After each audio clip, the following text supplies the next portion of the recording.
ತಿರುಗುಬಾಣಕ್ಕೆ ಮತ್ತೆ ಸ್ವಾಗತ. ಎಸ್ ಐವನ್ ಡಿಸೋಜ್ ಅವರೇ, ಬಹುಶಃ ನಿಮ್ಮ ಬಗ್ಗೆ ಇನ್ನೊಂದು ವಿಚಾರ ಇದೆ. ಮುಖ್ಯಮಂತ್ರಿಯವರ ಜೊತೆ ಅತಿ ಸಾಮೀಪ್ಯ ಇದೆ ಐವನ್ ಡಿಸೋಜ್ ಅವರಿಗೆ. ಅಂದ್ರೆ ನಾನು ಏನು ಅಂತ ತೋರಿಸಿಕೊಳ್ಳುವಂತ ಪ್ರಯತ್ನವೋ ಅಥವಾ ಆಪ್ತತೆ ಇದೆಯೋ? ಆಪ್ತತೆ ಇರಲಿ ಇಲ್ಲದೆ ಮುಖ್ಯಮಂತ್ರಿ ಅವರಿಗೆ ನಾನು ಇವತ್ತು ಸಿದ್ದರಾಮಯ್ಯನವರ ನನ್ನ ಮಿತ್ರತ್ವ 1987 ಇಸ್ವಿಯಿಂದ 87ನೇ ಇಸ್ವಿಯಿಂದ ನಾನು ಮತ್ತು ಅವರು ಅವರ ಜೊತೆಯಲ್ಲಿ ನಾನಿದ್ದೆ. ಪಕ್ಷ ಸಂಘಟನೆಗೆ ಒಟ್ಟೊಟ್ಟಿಗೆ ಕೆಲಸ ಮಾಡ್ತಾ ಇದ್ದೆವು. ಅವರಿಗೂ 7 ಬೀಳುಗಳನ್ನು ಕಂಡಿದ್ದಾರೆ. 7 ಬೀಳುಗಳಲ್ಲಿ ಕೂಡ ನಾನು ಅವ್ರ ಜೊತೆಯಲ್ಲಿದ್ದೆ. ಮತ್ತು ನಾನು ಕಾಂಗ್ರೆಸ್ಸಿಗೆ ಬಂದೆ, ಅವರು ಮತ್ತೆ ಕಾಂಗ್ರೆಸ್ಸಿಗೆ ಬಂದರು. ಹಾಗೆ ನಾವು ಅತಿ ಸಾಮೀಪ್ಯ ಬಹಳ ಜನರ ಕಣ್ಣು ಕೆಂಪು ಮಾಡಿದೆ. ಸಿಎಂ ಬಂದ ಕೂಡಲೇ ಐವನ್ ಡಿಸೋಜ ಕಾಣ್ತಾರೆ. ಸಿಎಂ ಸಾಮೀಪ್ಯ ಅಂತ ಇಲ್ವೇ ಇಲ್ಲ. ಅವರು ಏನು ಮಾಡಿದರು, ನನಗೆ ಒಂದು ಅವಕಾಶ ಕೊಡಬೇಕು ಅಂತ ಅವರು ಚಿಂತನೆ ಮಾಡಿದರು. ಪಾರ್ಟಿಯಲ್ಲಿ ಅವಕಾಶವನ್ನು ಕೊಟ್ಟಿದ್ದಾರೆ. ಒಳ್ಳೆ ರೀತಿಯಲ್ಲಿ ಕೆಲಸ ಮಾಡ್ತಾರೆ. ಅವರ ಒಳ್ಳೆ ಕೆಲಸಕ್ಕೆ ಅವರು ನನಗೆ ಬೆಂಬಲ ಮಾಡೋದಕ್ಕಿಂತ ನಾನು ಅವರಿಗೆ ಬೆಂಬಲ ಮಾಡ್ತಾ ಇದ್ದೇನೆ. ಅವರು ಒಳ್ಳೆ ಕೆಲಸ ಮಾಡಬೇಕು, ಅವ್ರ ರಾಜಕಾರಣದ ಒಳ್ಳೆ ಹೆಸರು ಕಳಿಸಬೇಕು, ಅವರ ರಾಜ್ಯದ ಸಂಪೂರ್ಣ ಅವಧಿಗೆ ಮುಖ್ಯಮಂತ್ರಿ ಆಗಿರಬೇಕು, ಮತ್ತು ಅವರ ಜನಪರ ಕಾಂಗ್ರೆಸ್ ಟೀಮ್ ಅಲ್ಲ, ಅಹಿಂದ ಟೀಮು ಕಾಂಗ್ರೆಸ್ ಟೀಮ್ ಅಂತ ನಮ್ಮಲ್ಲಿ ಡಿಫರೆನ್ಸ್ ಏನಿಲ್ಲ. ಅಹಿಂದ ಇದು ಪ್ರಮುಖ ವರ್ಗ ಇವತ್ತು ಕಾಂಗ್ರೆಸ್ಸಿಗೆ. ಅಹಿಂದ ಬೆಂಬಲ ಇಲ್ದಿದ್ರೆ ಕಾಂಗ್ರೆಸ್ ಅಧಿಕಾರಕ್ಕೆ ಬರಲಿಕ್ಕೆ ಆಗ್ತಿರ್ಲಿಲ್ಲ. ಅಹಿಂದವನ್ನು ನಾನು ಅಲ್ಲಗಳೆಯೋದಿಲ್ಲ. ಅಹಿಂದ ಟೀಮು ಇದು ಆಲ್ಸೋ ಎ ಕಾಂಗ್ರೆಸ್ ಟೀಮ್. ಅದರ ಅರ್ಥ ಇತರರು ಕಾಂಗ್ರೆಸ್ಸಿಗೆ ನಾವು ಬೆಂಬಲ ಇಲ್ಲ ಅಂತ ಅಲ್ಲ. ಅಹಿಂದ ಮತ್ತು ಎಲ್ಲರೂ ಸೇರಿ ಇವತ್ತು ಕಾಂಗ್ರೆಸ್ ಪಕ್ಷ ಅಧಿಕಾರಕ್ಕೆ ತಂದಿದೆ. ಒಂದು ವಿಚಾರ ಇದೆ, ಕಾಂಗ್ರೆಸ್ ಸರ್ಕಾರ ಅಸ್ತಿತ್ವಕ್ಕೆ ಬಂದಿದೆ. ನನಗೆ ದಕ್ಷಿಣ ಕನ್ನಡ ಜಿಲ್ಲೆಗೆ ಸೀಮಿತವಾಗಿ ಮಾತಾಡಿ. ಸರಿಯಾದ ದಾರಿಯಲ್ಲಿ ನಿಮ್ಮ ಪಾರ್ಟಿ, ನಿಮ್ಮ ಶಾಸಕರು, ನಿಮ್ಮ ಮಂತ್ರಿಗಳು ಹೋಗ್ತಾ ಇದ್ದಾರೆ ಅಂತ ಅನಿಸ್ತಾ ಇದೆ? 100% ಕರೆಕ್ಟ್ ಆಗಿದ್ದಾರೆ. ಇವತ್ತು ನಮ್ಮ ಜಿಲ್ಲಾ ಉಸ್ತುವಾರಿ ಮಂತ್ರಿ ರಮನಾಥ್ ರೈ ತಗೊಳ್ಳಿ, ಇವತ್ತು ಅವರು ಜನರಿಗೆ ಮಾಡ್ತಕ್ಕಂಥ ಸೇವೆ, ಜಿಲ್ಲೆ ಯಾವುದೇ ಕಾರ್ಯಕ್ರಮ ಇರ್ಬೋದು, ಇವತ್ತು ಜನಪರವಾಗಿ ಅವರು ಜನರ ಜೊತೆ ಹೋಗ್ತಾರೆ, ಜನರ ಜೊತೆ ಕಾರ್ಯಕ್ರಮ ಹೇಳ್ತಾರೆ. ಅನೇಕ ವರ್ಷಗಳಿಂದ ಗ್ರೌಂಡ್ ರಿಪೋರ್ಟ್ ಹೇಳ್ತಾ ಇದೆ ಹಿಂದೂ ವಿರೋಧಿ ಅನ್ನುವಂತ ಭಾವನೆ ಹುಟ್ಟುಕೊಂಡಿದೆ ಜನರಲ್ಲಿ. ಅದು ಒಂದು ಕಟ್ಟುಕತೆ. ಕಾಂಗ್ರೆಸ್ ಎಲ್ಲಾ ವರ್ಗಗಳ ಒಂದು ಪಾರ್ಟಿ. ಕಟ್ಟುಕತೆ ಅಂತ ಆದ್ರೆ ಅದು ನಾವು ಮಾಡಿದಲ್ಲ, ಅದು ಬಿಜೆಪಿ ಅವರು ಹೇಳಲಿಕ್ಕೆ ಪ್ರಯತ್ನ ಮಾಡಿದ್ದು. ನೀವು ಹೇಳುವಂತದ್ದು ನೀವು ಹೇಳುವಂತದ್ದು ಎಲ್ಲಾ ಎಂಎಲ್ಎ ಎಂಎಲ್ಸಿಗಳು ಅಲ್ಪಸಂಖ್ಯಾತ ಸಮುದಾಯಕ್ಕೆ ಸೇರಿ ಹೇಳಿದವರು ಮಾತು. ಅದು ಬಿಜೆಪಿ ಜನರಲ್ಲಿ ಬಾಯಲ್ಲಿ ಬರ್ತಕ್ಕಂಥ ಮಾತು. ಅವರು ಹಿಂದುತ್ವವನ್ನೇ ಪ್ರತಿಪಾದನೆ ಮಾಡ್ತಕ್ಕಂಥವ್ರು. ನಮ್ಮ ಪಕ್ಷ ಹಿಂದುತ್ವವನ್ನೇ ಪ್ರತಿಪಾದನೆ ಮಾಡ್ತಕ್ಕಂಥ. ಈಗ ಬಿಜೆಪಿ ಅವರು ಹೇಳಿದ್ದಾಗಿರ್ಬೋದು, ಹೌದಲ್ವಾ? ಎಲ್ಲಾ ಎಂಎಲ್ಎ ಎಂಎಲ್ಸಿಗಳು ಅಲ್ಪಸಂಖ್ಯಾತರು ಅವರು ಈ ದೇಶದ ಮತದಾರರಲ್ವಾ? ಅಲ್ಪಸಂಖ್ಯಾತರಿಗೆ ಅವಕಾಶ ಕೊಡಬೇಕು, ಎಲ್ಲವೂ ಅವರಿಗೆ ಕೊಟ್ಟರೆ ನಿಮ್ಮ ಪಾರ್ಟಿಗೆ ವೋಟ್ ಹಾಕೋದು ಯಾರು? ಅಲ್ಪಸಂಖ್ಯಾತರು ರಾಜ್ಯದ ಈ ಜಿಲ್ಲೆ ಮತದಾರರಲ್ವಾ? ಮೇಯರ್ ಕೂಡ ಅಲ್ಪಸಂಖ್ಯಾತ ಆಗ್ಲಿ, ಎಲ್ಲರೇ ಆಗ್ಲಿ, ಎಲ್ಲವೂ ಆಗ್ಲಿ, ಮೇಯರ್ ಆಗ್ಲಿ, ಡೆಪ್ಟಿ ಮೇಯರ್ ಆಗ್ಲಿ, ಅವ್ರು ನಮ್ಮ ಪಕ್ಷದವರಲ್ವಾ? ಅದೇ ಅಲ್ಲೇ ಸಮಸ್ಯೆ ಇರುವಂತದ್ದು. ಸಂದೇಶ ಆಗತ್ತೆ, ಸಂದೇಶಕ್ಕಾಗಿ ರಾಜಕಾರಣ ಅಲ್ಲ. ರಾಜಕಾರಣ ರಾಜ್ಯ ನೀತಿಗಾಗಿ. ಯಾರಿಗೆ ಅರ್ಹತೆ ಉಂಟು, ಯಾರು ಆ ಹುದ್ದೆಯಲ್ಲಿ ಸಮರ್ಥನಿರ್ತಾನೆ, ಅವನಿಗೆ ಅವಕಾಶ ಕೊಡ್ಲಿಕ್ಕೆ ಜಾತಿ ಅಡ್ಡ ಬರಬಾರದು ಅಂತ ನಾನು ಹೇಳುವಂತ. ಜಾತಿ ಅಡ್ಡ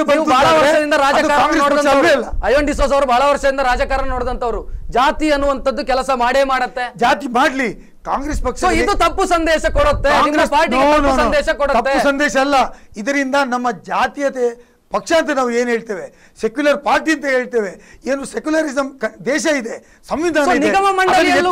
ನಿಗಮ ಮಂಡಳಿಯಲ್ಲೂ ಕೂಡ ದಕ್ಷಿಣ ಕನ್ನಡ ಜಿಲ್ಲೆಯಲ್ಲಿ ಅಲ್ಪಸಂಖ್ಯಾತರಿಗೆ ಹೆಚ್ಚಿನ ಸ್ಥಾನಮಾನ. ಅದು ಅಲ್ಪಸಂಖ್ಯಾತರು ಬಹುಸಂಖ್ಯಾತರು ಅಂತ ಪ್ರಶ್ನೆ ಇಲ್ಲ. ನಾನು ಅಲ್ಪಸಂಖ್ಯಾತರು ಬಹುಸಂಖ್ಯಾತರನ್ನ ಡಿವೈಡ್ ಮಾಡೋದಿಲ್ಲ. ಯಾರಿಗೆ ಅರ್ಹತೆ ಇದೆ, ಯಾರಿಗೆ ಯೋಗ್ಯತೆ ಇದೆ, ಅಲ್ಪಸಂಖ್ಯಾತರಿಗೆ ಅವಕಾಶ ಕೊಡೋದಾದ್ರೆ ದಕ್ಷಿಣ ಕನ್ನಡ ಜಿಲ್ಲೆ ಮಾತ್ರ ಇರೋದಾ? ದಕ್ಷಿಣ ಇಡೀ ಕರ್ನಾಟಕದ ಉಳಿದ ಜಿಲ್ಲೆಗಳು ಇದಾವೆ. ನಿಮ್ಮ ಕಣ್ಣಿಗೆ ಹೇಗೆ ಕಾಣ್ತದೆ ಅಂತ ಹೇಳಿದ್ರೆ, ದಕ್ಷಿಣ ಕನ್ನಡ ಜಿಲ್ಲೆಯಲ್ಲಿ ದಕ್ಷಿಣ ಕನ್ನಡ ಜಿಲ್ಲೆ ಕೋಮು ಜಗಳಗಳು ಗಲಾಟೆಗಳಿಗೆ ಜಿಲ್ಲೆ. ದಕ್ಷಿಣ ಕನ್ನಡ ಜಿಲ್ಲೆಯಲ್ಲಿ ಅಲ್ಪಸಂಖ್ಯಾತರು ಹೆಚ್ಚಿನ ಸಂಖ್ಯೆಯಲ್ಲಿ ಇದ್ದಾರೆ, ಅದನ್ನು ನಾನು ಒಪ್ಪಿಕೊಳ್ತೇನೆ. ಹೆಚ್ಚಿನ ಸಂಖ್ಯೆಯಲ್ಲಿ ಇರುವಂತಹ ಜಿಲ್ಲೆ ಒಂದಿದ್ರೆ ಅದು ದಕ್ಷಿಣ ಕನ್ನಡ ಕೂಡ. ಅದು ಕ್ರೈಸ್ತರು ಇರ್ಬೋದು, ಜೈನ್ಸರು ಇರ್ಬೋದು, ಮುಸ್ಲಿಂ ಇರ್ಬೋದು, ಹೆಚ್ಚಿನ ಸಂಖ್ಯೆಯಲ್ಲಿ ಇರ್ತಕ್ಕಂಥ. ಹಾಗಾಗಿ ಅವಕಾಶಗಳು ಬಂದಿದ್ದಾವೆ. ಅವಕಾಶ ಅವರಿಗೆ ಮನೆಯಲ್ಲಿ ಕೂತು ಜಾತಿ. ಹಾಗಾದ್ರೆ ನಿಮ್ಮ ಪಾರ್ಟಿಯಲ್ಲಿ ಇರುವಂತ ಬಹುಸಂಖ್ಯಾತರಿಗೆ ಅವಕಾಶಗಳು ಬರೋದೇ ಇಲ್ಲ. ನಮ್ಮಲ್ಲಿ ಬಹುಸಂಖ್ಯಾತರು ಯಾರು? ನಮ್ಮ ಜಿಲ್ಲಾ ಉಸ್ತುವಾರಿ ಮಂತ್ರಿ ಯಾರು ಟ್ರೈ ಮಾಡ್ತಾ ಇದ್ದಾರೆ? ಆಯ್ತು, ನಮ್ಮ ಜಿಲ್ಲಾ ಉಸ್ತುವಾರಿ ಮಂತ್ರಿ ಯಾರು? ಅದು ಪ್ರಮುಖ ಹುದ್ದೆ. ಯಾರು ಮಂತ್ರಿ? ಜಿಲ್ಲಾ ಉಸ್ತುವಾರಿ ಮಂತ್ರಿ ರಮನಾಥ್ ರೈಗಳು. ಜಿಲ್ಲಾ ಕಾಂಗ್ರೆಸ್ನ ಅಧ್ಯಕ್ಷರು ಯಾರು? ರಮನಾಥ್ ರೈಗಳು. ಮತ್ತೆ ಮುಖ ತೋರಿಸಿ ಏನು ಮಾಬಲ್ ಮಾರ್ಲ ಮೊನ್ನೆ ಅಧ್ಯಕ್ಷ ಮೇಯರ್ ಆಗಿ ನಿರ್ಗಮಿಸಿದ್ರು. ಅವರು ಯಾರು? ಮಂಗಳೂರು ತಾಲೂಕಲ್ಲಿ ಅಲ್ಪಸಂಖ್ಯಾತರದೇ ಜಾಸ್ತಿ ಪ್ರಾಬಲ್ಯ ಆಗಿದೆ. ಎಲ್ಲ ಒಂದು ಕಡೆ ಎಲಿಜಿಬಲ್ ಇರ್ತಾರೆ. ಸೊ ನಾನು ನೀವು ಸಂದೇಶ ಮುಂದಿನ ಚುನಾವಣೆಯಲ್ಲಿ ಬಿಜೆಪಿ ಅವರು ಇದನ್ನೇ ಇಟ್ಕೊಂಡು ಹೋಗ್ತಾರೆ. ಅಲ್ಪಸಂಖ್ಯಾತರು ಅಂತ ಹೇಳಿದ್ರಿ. ನಮ್ಮ ಪಕ್ಷ ನೇಮಕಗೊಂಡವರು ಯಾರು ಇನ್ಎಲಿಜಿಬಲ್, ಆ ಹುದ್ದೆಗೆ ಅವರು ಯೋಗ್ಯರಲ್ಲದವರನ್ನು ನಮ್ಮ ಪಕ್ಷ ನೇಮಕ ಮಾಡಿದ್ರೆ ಅವ್ರ ಹೆಸರು ಹೇಳಿ ನನಗೆ. Yes, ನಾನು ಯೋಗ್ಯತೆಯ ಪ್ರಶ್ನೆ ಮಾತಾಡ್ತಾ ಇಲ್ಲ. ಇಬ್ರಾಹಿಂಗೆ ಯೋಗ್ಯತೆ ಇಲ್ಲ, ರಾಜಕಾರಣ ಮತ್ತು ಪಕ್ಷದ ಸಿದ್ಧಾಂತಕ್ಕೆ ಅಜಗಜಾಂತರ ವ್ಯತ್ಯಾಸ ಇದೆ. ನಮ್ಮ ಪಕ್ಷ ಅದು ಜಾತಿ ರಾಜಕಾರಣ ನೋಡಿ ಹುದ್ದೆಗಳ ಇದು ತಪ್ಪು ಸಂದೇಶ ಕೊಡೋದಿಲ್ವಾ ಅನ್ನುವಂಥದ್ದು ನಿಮ್ಮ ವೋಟರ್ಸ್ಗೆ ತಪ್ಪು ಸಂದೇಶ ಕೊಡೋದಿಲ್ವಾ? ಸಂದೇಶದ ಅಧಿಕಾರಿಗಳನ್ನು ಕೂಡ ಒಂದೇ ಕಮ್ಯುನಿಟಿ, ಅಲ್ಪಸಂಖ್ಯಾತ ಕಮ್ಯುನಿಟಿಗೆ ಸೇರಿದಂತವರು, ಎಲ್ಲಿ ಕಮ್ಯುನಿಟಿ ಅವರು? ಜಿಲ್ಲಾಧಿಕಾರಿಗಳು, ಜಿಲ್ಲಾ ವಾರ್ತಾಧಿಕಾರಿಗಳು, ಸಾರಿಗೆ ಅಧಿಕಾರಿಗಳು. ಈ ಹಿಂದೆ ಯಾರು ಜಿಲ್ಲಾಧಿಕಾರಿಗಳಾಗಿದ್ರು? ಸೊ ನೀವು ಬಂದ ನಂತರ ಹೇಳಿದ್ದಲ್ಲಿ 5 ವರ್ಷದ ಅವಧಿ ಇದೆ, ಎಲ್ಲ ಅಧಿಕಾರಿಗಳಿಗೆ ಬರುವಂತ ಅವಕಾಶಗಳಿದ್ದಾವೆ. ಈಗ ಜಿಲ್ಲಾ ಪಂಚಾಯತ್ನ ಮುಖ್ಯ ಅಧಿಕಾರಿ ಯಾರಿದ್ದಾರೆ? ವಿದ್ಯಾ ಅವರು ಬಂದಿದ್ದಾರೆ. ನಗರ ಪಾಲಿಕೆಯಲ್ಲಿ ಯಾರು ಆಫೀಸರ್ ಇದ್ದಾರೆ? ಮೂಡ ಚೇರ್ಮನ್ ಅಲ್ಪಸಂಖ್ಯಾತರು. ಆಗ್ಲಿ, ಅವರಿಗೆ ಅವಕಾಶ ಇತ್ತು, ಅವ್ರು ಯೋಗ್ಯರಿದ್ರು, ಅವ್ರಿಗೆ ಕೊಟ್ಟಿದ್ದಾರೆ. ನೀವು ತರ್ತಾ ಇದ್ದೀರಿ ಇಲ್ಲಿ ಬಹುಸಂಖ್ಯಾತರಲ್ಲಿ ಭಯ ಹುಟ್ಟಿಸೋದಕ್ಕೆ ತರ್ತಾ ಇದ್ದೀರಾ? ಪ್ರಶ್ನೆ, ಬಹುಸಂಖ್ಯಾತರಿಗೂ ಅಲ್ಪಸಂಖ್ಯಾತರು ಅಜಗಜಾಂತರ ವ್ಯತ್ಯಾಸ ಇದೆ. ಒಂದು ಪೊಲೀಸ್ ಠಾಣೆಯಲ್ಲಿ 45 ಪೊಲೀಸ್ ಇದ್ರೆ, ಆದರೆ ಕ್ರಿಶ್ಚಿಯನ್ ಮುಸ್ಲಿಮರು ಎಷ್ಟು? 3-4 ಜನ ಇದ್ದಾರೆ. ಹಾಗಾಗಿ ಮೆಜಾರಿಟಿ ಅವರು ಇರುವಂತದ್ದು. ಹಾಗಾಗಿ ಬಹುಸಂಖ್ಯಾತರು ಅಲ್ಪಸಂಖ್ಯಾತರು ಅಂತ ಹೇಳುವ ಪ್ರಶ್ನೆ ಇಲ್ವೇ ಇಲ್ಲ. ಇದು ಬಿಜೆಪಿಯ ರಾಜಕಾರಣ ಮಾಡತಕ್ಕಂತಹ ತಂತ್ರ ಅಲ್ಲದೆ ಇದರಲ್ಲಿ ಏನು ಸತ್ಯ. ನಾಳೆಯ ದಿನ ಗ್ರಾಮ ಪಂಚಾಯತ್ ಚುನಾವಣೆ ಬರುತ್ತೆ, ಆ ಸಂದರ್ಭದಲ್ಲಿ ಇದನ್ನು 1 ಪಾಯಿಂಟ್ ಅಜೆಂಡಾ ಆಗಿ ನಮ್ಮ ಪಾರ್ಟಿಯಲ್ಲಿ ಇವತ್ತು ಯಾರು ಯೋಗ್ಯರಿರ್ತಾರೆ, ಯಾವುದೇ ಧರ್ಮ ಇರ್ಬೋದು, ಜಾತಿ ಇರ್ಬೋದು, ಕಟ್ಟ ಕಡೆಯ ಸಮಾಜದಲ್ಲಿ 100 ಜನರು ಇದ್ದಂಥ ಜಾತಿಯವರು ಕೂಡ ಹುಡುಕಿ ನಾವು ಹುದ್ದೆ ಕೊಟ್ಟಿರ್ತಕ್ಕಂಥ ಶ್ರೀಮಾನ್ ವೀರಪ್ಪ ಮೊಯ್ಲಿ ಅವರು ಇವತ್ತು ಮುಖ್ಯಮಂತ್ರಿಗಳಾದರು. ಅವರ ಸಮುದಾಯ ಎಷ್ಟು ದೊಡ್ಡದಿತ್ತು? ಬಿಜೆಪಿ ಬಂದಾಗ ಅಂಥವ್ರನ್ನ ಮುಖ್ಯಮಂತ್ರಿಗಳು ಮಾಡಿದಿರಾ?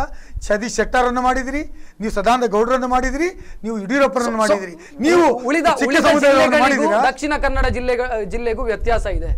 ಇಲ್ಲಿ ಹಿಂದೂ ಮುಸ್ಲಿಂ ಅನ್ನೋ ರೀತಿಯಲ್ಲೇ ರಾಜಕಾರಣ ಮಾಡ್ತಾ ಬಂದಂತದ್ದು ಇಲ್ಲಿನ ಪರಿಸ್ಥಿತಿ. ನಿಮ್ಮ ಪಾರ್ಟಿ ಅಂತ ಹೇಳ್ತಾ ಇಲ್ಲ ನಾನು, ರಾಜಕಾರಣ ಬಿಜೆಪಿಯವರು ಹಿಂದೂ ಮುಸ್ಲಿಂ ಅಂತಾನೆ ರಾಜಕಾರಣ ಮಾಡುವಂತದ್ದು. ಸೊ ನಾಳೆಯ ದಿನ ನಿಮಗೆ ಸಮಸ್ಯೆ ಹಾಗೆ ಜನರು ಮಾಡುವುದಿಲ್ಲ ಅಂತ ಹೇಳುವುದಕ್ಕೆ ಮೊಯ್ದೀನ್ ಭಾವನವರು ಸುರತ್ಕಲ್ನಿಂದ ಗೆದ್ರು. ಎಷ್ಟು ಜನ ಮುಸ್ಲಿಮರಿದ್ದಾರೆ ಅಲ್ಲಿ? ಮೊಯ್ದೀನ್ ಭಾವ ಸಿಟ್ಟಿಂಗ್ ಮಿನಿಸ್ಟ್ರು ಡಿಸ್ಟ್ರಿಕ್ಟ್ ಇನ್ಚಾರ್ಜ್ ಮಿನಿಸ್ಟರ್ ಆಗಿಂತ ಪಾಲೆಮಾರ್ ಎದುರಲ್ಲಿ 6,000 ಮತದಾನ ಗೆಲ್ತಾರೆ. ಅದರ ಅರ್ಥ ಜನ ಜಾತಿ ನೋಡುವುದಿಲ್ಲ ಅಂತ ಹೇಳುದು ಮೊಯ್ದೀನ್ ಭಾವ. ಈ ಬೆಳವಣಿಗೆ ಅಧಿಕಾರಿಗಳು, ಮೆಜಾರಿಟಿ ಅಧಿಕಾರಿಗಳು ಅಲ್ಪಸಂಖ್ಯಾತರು, ಮೆಜಾರಿಟಿ ಜನಪ್ರತಿನಿಧಿಗಳ ಅಲ್ಪಸಂಖ್ಯಾತರು, ನಿಗಮ ಮಂಡಳಿಯಲ್ಲೂ ಅಲ್ಪಸಂಖ್ಯಾತರಿಗೆ ಅವಕಾಶ ಕೊಟ್ಟಂತದ್ದು ಸರಿಯಾದ ಸ್ಟೆಪ್ ನಿಮ್ಮ ಪ್ರಕಾರ? ನಾನು ಇಷ್ಟು ಹೇಳಿಕ್ ಬಯಸ್ತೇನೆ, ಅವರವರ ಯೋಗ್ಯತೆಗೆ ಅನುಗುಣವಾಗಿ ಆ ಹುದ್ದೆಗಳಲ್ಲಿ ಅವರು ಸ್ವೀಕಾರ ಮಾಡಿದ್ದಾರೆ. ಯಾವುದೇ ಬೈಪಾಸ್ ಮಾಡಿ ಬಂದಿಲ್ಲ. ಈಗ ನಮ್ಮ ಪಾರ್ಟಿಯಲ್ಲಿ ಈಗ ನಾನು MLC ಆಗಿರ್ಬೋದು, ಲೋಬೋ ಅವರು MLA ಆಗಿರ್ಬೋದು, ಜಸಿಂತಾ ವಿಜಯಪ್ಪ ಮೇಯರ್ ಆಗಿರ್ಬೋದು, ಅಥವಾ ಇನ್ನು ಕೋಡಿಜಾಲ್ ಇಬ್ರಾಹಿಂ, ಅವರೆಲ್ಲರೂ ಪಕ್ಷದಲ್ಲಿ ಸೇವೆ ಮಾಡಿ ಅವರ ಸೇವೆಯನ್ನು ಗುರುತಿಸಿ ಪಕ್ಷ ಕೊಟ್ಟಿದೆ ವಿನಃ ಹಾಗಾದ್ರೆ ಜಾತಿ ನೋಡಿ ಕೊಡ್ಲಿಲ್ಲ. ಉಳಿದ ಕಮ್ಯುನಿಟಿಯಲ್ಲಿ ಯೋಗ್ಯರು ಇಲ್ಲ ಅಂತ ಆಯ್ತು. ಉಳಿದವರಿಗೂ ಅವಕಾಶ ಬರ್ತದೆ. ನಮ್ಮ ಪಾರ್ಟಿಯಲ್ಲಿ ಎಲ್ಲರಿಗೂ ಅವಕಾಶ ಇದೆ. ಎಲ್ಲ ಚಿಕ್ಕ ಸಮುದಾಯದವರಿಗೆ ಹುಡುಕಿ ಕೊಟ್ಟಿದ್ದ ಪಕ್ಷ ಇದ್ರೆ ಅದು ಕಾಂಗ್ರೆಸ್ ಪಕ್ಷ ಮಾತ್ರ. ಸೊ ಪಕ್ಷ ಸಂಘಟನೆ, KPCC ಕಾರ್ಯದರ್ಶಿ ಆಗಿದ್ದಾಗ ಐವನ್ಡಿಸ್ ಅವರು ಪಕ್ಷ ಸಂಘಟನೆ ದುಡಿತಾ ಇದ್ರು. ದಕ್ಷಿಣ ಕನ್ನಡ ಜಿಲ್ಲೆಯಲ್ಲಿ ನಿಮ್ಮ ಪಕ್ಷದ ಸಂಘಟನೆ ಸತ್ತು ಹೋಗಿದೆ ಅಂತ ಅನಿಸ್ತಾ ಇಲ್ಲ ನಿಮಗೆ? ಈಗಲೂ ಪಕ್ಷದ ಸಂಘಟನೆ ಸರ್ಕಾರ ಬಿಜೆಪಿ ಅಬ್ಬರವನ್ನ ಗಮನಿಸಿ, ನೀವು ಮಿಸ್ ಕಾಲ್ ಹೊಡೀರಿ ನಮ್ಮ ಸದಸ್ಯರಾಗಿ ಇಂತ ದೊಡ್ಡದಾಗಿ ಕ್ಯಾಂಪೇನ್ ಮಾಡ್ತಾ ಇದ್ದಾರೆ. ಕ್ಯಾಂಪೇನು ಮಾಧ್ಯಮಗಳಲ್ಲಿ ಮತ್ತು ನಿಮ್ಮ ಎಲೆಕ್ಟ್ರಾನಿಕ್ ಮೀಡಿಯಾಗಳಲ್ಲಿ, ವಾಟ್ಸಪ್ಗಳಲ್ಲಿ ಎಲ್ಲ ಆಯ್ತೇ ವಿನಃ ಜನರ ಸೇವೆ ಮಾಡಲಿಲ್ಲ. ಅವ್ರು ಜನರ ಸೇವೆ ಮಾಡಿದ್ರೆ ಪುನಃ ಅಧಿಕಾರಕ್ಕೆ ಬರ್ತಾ ಇದ್ರು. ಹಾಗಾಗಿ ಇದೆಲ್ಲ ತಂತ್ರಗಳು, ಮಿಸ್ಡ್ ಕಾಲಿಂದ ಮೆಂಬರ್ಶಿಪ್ ಮಾಡ್ತೇವೆ, ಕಪ್ಪು ಹಣವನ್ನು ತರ್ತೇವೆ, ಇವತ್ತುವರೆಗೆ ಮಾಡ್ಲಿಕ್ಕೆ ಆಯ್ತಾ? ಆಗಲಿಲ್ಲ. ಏನಾದರೂ ಕೆಲಸ ಮಾಡಿದರೆ ಜನಪರವಾಗಿ ಉಚಿತವಾಗಿ ಅಕ್ಕಿ ಕೊಡುವಂಥ ಕಾರ್ಯಕ್ರಮ ಇರಬಹುದು. ಇವತ್ತು ಮೆಡಿಕಲ್ ಅಲ್ಲಿ ಕೊಟ್ಟಿರ್ತಕ್ಕಂಥ ಕಾರ್ಯಕ್ರಮ, ಉಚಿತ ಅಕ್ಕಿ ನಿಮಗೆ ಓಟ್ ತಂದು ಕೊಡಲಿಲ್ಲ ಕಳೆದ ಲೋಕಸಭಾ ಚುನಾವಣೆ ಕೊಟ್ಟದೇ ಇರಬಹುದು, ಶಾರ್ಟ್ ಥಿಂಕಿಂಗ್ ಅಲ್ಲಿ ಕೊಟ್ಟದೇ ಇರಬಹುದು. ನಾನು ಕೇಳುವಂತದ್ದು ಪಕ್ಷ ಸಂಘಟನೆ ಎಲ್ಲಿದೆ? ಕಾಂಗ್ರೆಸ್ನ ಪಕ್ಷ ಸಂಘಟನೆ ಎಲ್ಲಿದೆ? ಕಾಂಗ್ರೆಸ್ ಇವತ್ತು ಗ್ರಾಮ ಮಟ್ಟದಲ್ಲಿ, ನಾಳೆಯ ಗ್ರಾಮ ಪಂಚಾಯತ್ ಚುನಾವಣೆ ನಿಮಗೆ ತೋರಿಸಿಕೊಡ್ತದೆ. ಗ್ರಾಮಗಳಲ್ಲಿ ಇವತ್ತು ಜನ ಬಿಜೆಪಿ ಅವರು ಏನು ಲೋಕಸಭಾ ಚುನಾವಣೆ ಸಂದರ್ಭದಲ್ಲಿ ಇವತ್ತು ಕಾಂಗ್ರೆಸ್ ಸರ್ಕಾರ ಲೋಕಸಭಾ ಚುನಾವಣೆ ಸಂದರ್ಭದಲ್ಲಿ ರಾಜ್ಯದಲ್ಲಿ ಅಧಿಕಾರಕ್ಕೆ ಬಂದ ಮೇಲೆ ಇವತ್ತು ಜನಪರವಾಗಿ ಕೆಲಸ ಮಾಡಿದೆ. ಮುಂದಿನ ಸರ್ಕಾರ ಡಿಸೋಜ್ ಅವರು ಕಾರ್ಯಕರ್ತರ ಜೊತೆಗಿನ ತಮ್ಮ ಒಡನಾಟವನ್ನ ಕಡಿಮೆ ಮಾಡಿದ್ರು ಅಂತ ನಿಮ್ಮ ಕಾರ್ಯಕರ್ತರಲ್ಲಿ ಮಾತಾಡಿ, ನಮ್ಮ ಸಂಘಟನೆ ಇಲ್ಲ ಅಂತ ಹೇಳ್ತಾರೆ ಅವರು. ಸಂಘಟನೆ ಕಡಿಮೆ ಆಗಿದೆ. ಯಾವ ಒಬ್ಬ ಕಾರ್ಯಕರ್ತನು ಹೇಳುದು, ಕೆಲವರು ಅತೃಪ್ತಿ ಪಟ್ಟವರು, ಅಧಿಕಾರ ಸಿಗದೇ ಇರುವಂತವರು, ಆಕಾಂಕ್ಷಿಗಳು, ಅವರಲ್ಲಿ ಅದು ಒಂದಿಬ್ಬರು ಮಾತಾಡ್ತಾ ಇಲ್ಲ. ನಾನು ಪ್ರಾಮಾಣಿಕವಾಗಿ ಮಾತಾಡ್ತೇನೆ. ಕಾಂಗ್ರೆಸ್ ಪಕ್ಷ ಇವತ್ತು ಬೆಳೀತಾ ಇದೆ. ಸಂಘಟನೆ ಎಲ್ಲಿದೆ ನಿಮ್ಮದು? ಪಾರ್ಟಿಯ ಸಂಘಟನೆ ಇಲ್ಲ ಆಗ್ತಾ ಇದೆ. ಒಂದು ಜಿಲ್ಲಾಧ್ಯಕ್ಷರನ್ನು ನೇಮಕ ಮಾಡೋದಕ್ಕಾಗ್ಲಿಲ್ಲ. ಈಗ ಜಿಲ್ಲಾಧ್ಯಕ್ಷರು ಇಲ್ವೋ ನಮ್ಮ ಹತ್ರ? ಉಸ್ತುವಾರಿ ಸಚಿವರೇ ಜಿಲ್ಲಾಧ್ಯಕ್ಷರು. ಮತ್ತೆ ಅವ್ರು ಕೆಲಸ ಮಾಡ್ತಾರೆ. ಉಸ್ತುವಾರಿ ಸಚಿವರು ಹೋದ್ರು ಅಂತ ಹೇಳಿ ಜಿಲ್ಲಾ ಉಸ್ತುವಾರಿ ಕೆಲಸ ಮಾಡ್ತಾರೆ ಅಂತ ಅರ್ಥ. ಅದರ ಮೇಲಾಗಿ ನಾವು ಉಸ್ತುವಾರಿ ಒಬ್ಬ ಅಧ್ಯಕ್ಷರನ್ನು ಕೂಡ ನೇಮಕ ಮಾಡಿದ್ದೇವೆ, ಕೋಡಿಜಾಲ್ ಇಬ್ರಾಹಿಂ ಅವರು. ಈಗ ತಮಗೆ ಅನಿಸ್ತಾ ಇದೆ ನಮ್ಮ ಸಂಘಟನೆ ಬಹಳ ಚೆನ್ನಾಗಿದೆ? ನಾನು ಪ್ರಾಮಾಣಿಕವಾಗಿ ಹೇಳಬಲ್ಲೆ, ಸಂಘಟನೆಯಲ್ಲಿ ಸ್ವಲ್ಪ ಮಟ್ಟದಲ್ಲಿ ಕಡಿಮೆ ಆಗಿದೆ. ಅಧಿಕಾರ ಬಂದಾಗ, ರೂಲಿಂಗ್ ಪಾರ್ಟಿ ಬಂದಾಗ, ಪಕ್ಷ ಅಧಿಕಾರಕ್ಕೆ ಬಂದಾಗ ಆಟೋಮೆಟಿಕ್ ಆಗಿ ಕಾರ್ಯಕರ್ತರು ನಿರೀಕ್ಷೆ ಇಟ್ಕೊಳ್ತಾರೆ, ನನಗೆ ಅದಾಗಲಿಲ್ಲ ಇದಾಗಲಿಲ್ಲ ಅಂತ ಹೇಳುವಂಥ ದೋಷಣೆ ಇರ್ಬೋದು. ಆದರೆ ಒಟ್ಟಾರೆ ಹೇಳಬೇಕಿದ್ರೆ ಈ ರಾಜ್ಯದ ಜನತೆ ಏನು ನಾವು ಭರವಸೆ ಕೊಟ್ಟುಕೊಂಡು ಅಧಿಕಾರಕ್ಕೆ ಬಂದಿದ್ದೇವೆ, ಆ ಭರವಸೆಯನ್ನು ಈಡೇರಿಸುವ ಮೂಲಕ ಜನರ ಆಶೋತ್ತರಗಳಿಗೆ ಸ್ಪಂದನೆ ಮಾಡಿದ್ದೇವೆ. ಕಾಂಗ್ರೆಸ್ ಸರ್ಕಾರ ಪುನರುಪಿ ಈ ರಾಜ್ಯದಲ್ಲಿ ಅಧಿಕಾರಕ್ಕೆ ಬರುವಂಥ ರೀತಿಯಲ್ಲಿ ಜನರಿಗೆ ಆಶ್ವಾಸನೆ ಕೊಟ್ಟಿದ್ದೇವೆ, ಅದನ್ನು ಮಾಡಿದ್ದೇವೆ. ಎಸ್ ಐವನ್ ಡಿಸೋಜ ಅವರೇ, ಕೊನೆಯದಾಗಿ ಒಂದು 2-3 ಕ್ವಶನ್ ನಿಮ್ಮ ಬಗ್ಗೆ ಇದೆ. ಐವನ್ ಡಿಸೋಜ ಅವರು ಅತಿ ಸಂವೇದನಾಶೀಲತೆ ತೋರಿಸ್ತಾರೆ ಕೆಲವು ವಿಚಾರದಲ್ಲಿ. ಈಶ್ವರಪ್ಪನ ಹೆಂಡತಿಯ ವಿಚಾರದಲ್ಲಿ ಮಾತಾಡಿದ್ದಿರಬಹುದು, ಎಲ್ಲದಕ್ಕೂ ಪ್ರತಿಕ್ರಿಯೆ ಕೊಡ್ತಾರೆ. ಅದು ನಿಮಗೆ ಸಮಸ್ಯೆಗಳನ್ನು ತಂದು ಹಾಕತ್ತೆ. ಸಮಸ್ಯೆಗಳಿಲ್ಲ. I am ready to face ನಾನು ಏನು ಹೇಳಿದ್ದೇನೆ ಅದು ಸಮರ್ಥನೆ ಮಾಡಿದ್ದೇನೆ. ಏನು ವಿಚಾರಗಳು ತಪ್ಪಾದರೆ ತಪ್ಪು ಅಂತ ಹೇಳಿದ್ದೇನೆ. ಹಾಗಾಗಿ ಈ ಅತಿ ಸಂವೇದನಾಶೀಲತೆ ಬೇಕು ಅಂತ ಅನಿಸ್ತದ? ನೀವು ಒಬ್ಬರು ಪರಿಷತ್ ಸದಸ್ಯರಾಗಿ ರಾಜಕಾರಣದಲ್ಲಿ ಬೇಕು ಬೇಡದ ಪ್ರಶ್ನೆ ಇಲ್ಲ. ಸೊ ಘನತೆ ಗಾಂಭೀರ್ಯ ಇರುವಂತ ಮೇಲ್ಮನೆಯ ಸದಸ್ಯರು ರಾಜಕಾರಣದ ಹೇಳಿಕೆಗಳನ್ನ ಕೊಡಬಹುದಾ? ರಾಜಕಾರಣದಲ್ಲಿ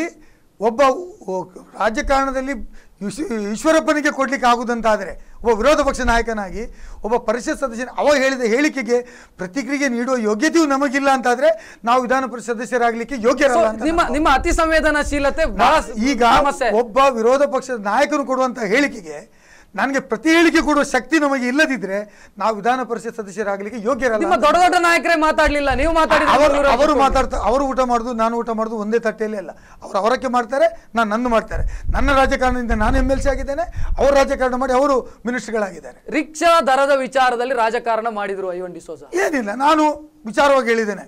ಈ ಸಲ ಪೆಟ್ರೋಲ್ ಜನರ ಹಿತ ಮುಖ್ಯವೋ ರಿಕ್ಷಾ ಚಾಲಕರ ಹಿತ ಮುಖ್ಯವೋ? ಪೆಟ್ರೋಲ್ ರೇಟು ಡೀಸೆಲ್ ರೇಟು ಕಡಿಮೆ ಆಗಿದೆ. ಜಿಲ್ಲಾಧಿಕಾರಿಗಳು ಜನರ ರೇಟನ್ನು ಪರಿಗಣಿಸಿ ಏನೋ ಒಂದು ರೇಟನ್ನು ಫಿಕ್ಸ್ ಮಾಡ್ತಾರೆ, 20 ರೂಪಾಯಿ ಮಾಡಿ. ಅದಕ್ಕೆ ನಾವು ಬದ್ಧರಾಗಿದ್ದೇವೆ. ಈ ವಿಚಾರದಲ್ಲಿ ನಾನು ರೇಟ್ ಕಡಿಮೆ ಮಾಡೋದಕ್ಕೆ ನಾನು ಕೈ ಹಾಕುದಿಲ್ಲ ಅಂತ ನಾನು ನನ್ನ 20 ರೂಪಾಯಿ ಇದ್ದದನ್ನ 25 ಮಾಡಬೇಕು ಅಂತ ಐವನ್ ಡಿಸೋಜ ಅವರು ಉಸ್ತುವಾರಿ ಸಚಿವರ ಮೂಲಕ ಟ್ರೈ ಮಾಡಿ. ನಾನು ಉಸ್ತುವಾರಿ ಸಚಿವರಿಗೆ ಹೇಳಿದ್ದೇನೆ, ಅವರಿಗೆ ನ್ಯಾಯಸಮ್ಮತವಾದ ರೇಟನ್ನು ತೆಗೆಸಿಕೊಳ್ಳಿ ನೀವು ಪ್ರಯತ್ನ ಮಾಡಿ. ಜಿಲ್ಲಾಧಿಕಾರಿ ರಿಕ್ಷಾ ಯೂನಿಯನ್ ನಲ್ಲಿ ಇದ್ದೀರಿ ಅನ್ನೋ ಕಾರಣಕ್ಕಾಗಿ ನೀವು ಅವರ ಪರವಾಗಿ ಲಾಬಿ ಮಾಡಿ, ಅವರ ಪರ ಅವರ ವಿರೋಧ ಅಂತಲ್ಲ, ಒಂದು ಎಲ್ಲವೂ ಜನಗಳ ಹಿತಾಸಕ್ತಿ ಬಿಟ್ರ. ಅದಕ್ಕೋಸ್ಕರನೇ ನಾನು ಈ ಸಲ ಕಡಿಮೆ ಮಾಡುದು ಜಾಸ್ತಿ ಮಾಡುವುದರಲ್ಲಿ ನಾನು ಕೈ ಆಡಿಸಿಲ್ಲ. ನಾನು ನನ್ನ ರಿಕ್ಷಾ ಸಂಘಟನೆಯವರಿಗೂ ಹೇಳಿದ್ದೇನೆ. ಆದರೆ ರಿಕ್ಷಾ ಚಾಲಕರಿಗೂ ಕೂಡ ನ್ಯಾಯ ಕೊಡುವಂಥದ್ದು ಅವಶ್ಯಕತೆ ಇದೆ. ಅವರಿಗೂ ಕೂಡ ನ್ಯಾಯ ಸಿಗಬೇಕು. ಯಾಕಂತ ಹೇಳಿದರೆ ಅವರು ದುಡಿಯುವವರ್ಗ, ಅವ್ರನ್ನ ಬಿಡ್ಲಿಕ್ಕೆ ಬರೋದಿಲ್ಲ, ಅವ್ರಿಗೆ ಹೆಂಡತಿ ಮಕ್ಕಳಿದ್ದಾರೆ. ಹಾಗಾಗಿ ಅವರಿಗೂ ನ್ಯಾಯ ಕೊಡಿ, ಸಮಾಜಕ್ಕೂ ನ್ಯಾಯ ಕೊಡಿ. ಎಸ್, ಮೊನ್ನೆ ಮಹಾನಗರ ಪಾಲಿಕೆಯ ಬಜೆಟ್ ನೀವು ಮಂಗಳೂರು ದಕ್ಷಿಣಕ್ಕೆ ನಾನು ಸೀಮಿತ ಅಂತ ಹೇಳಿದ್ರಿ. ಆಗ್ಲೇ ಬಜೆಟ್ನ ಬಗ್ಗೆ ನಿಮಗೆ ಏನಿದೆ ಅಭಿಪ್ರಾಯ? ಮಂಗಳೂರು ಮಹಾನಗರ ಬಜೆಟ್ ಅನ್ನು ನಾನು ಆ ದಿವಸ ಅಸೆಂಬ್ಲಿಯಲ್ಲಿ ಇದ್ದೆ, ನಾನು ಮೀಟಿಂಗ್ ಹೋಗ್ಲಿಕ್ಕೆ ಆಗಲಿಲ್ಲ.